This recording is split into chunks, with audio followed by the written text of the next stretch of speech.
Look at 2 Peter chapter 2. Here again is a strong statement about the possibility of a believer being lost. For if, after they have escaped the pollutions of the world, through the knowledge of the Lord and Savior Jesus Christ, they are again entangled in them and overcome, the latter end is worse for them than the beginning.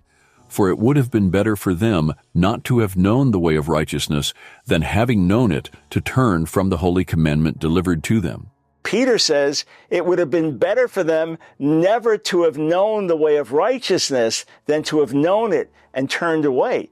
That is talking about someone forfeiting their salvation. It says the way of righteousness. What's the way of righteousness? Jesus says, I am the way, the truth, and the life. The early church was called the way. These are people who left the faith. Now, some argue that this is only applying to the false teachers, not to their audience. Whoever it's speaking of, these are people who actually did come to the knowledge of the truth. If after they have escaped the defilements of the world through the knowledge, and we're not talking about intellectual knowledge, we're talking about intimate personal knowledge. And the Greek word he uses there is epignosis.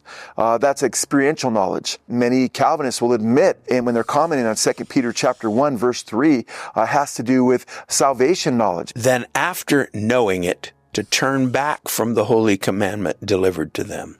What is that but a person who has truly known salvation? The message of the true proverb has happened to them. A dog returns to its vomit.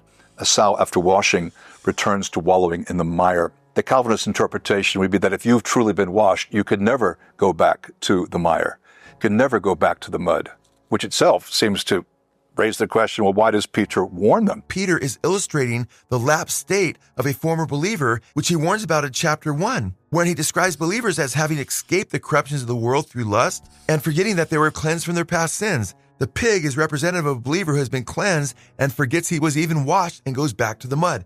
I mean, I find it incredible that anyone could still teach once saved, always saved in light of that passage, which simply repeats what is said over and over in the New Testament. This is a passage for Christians.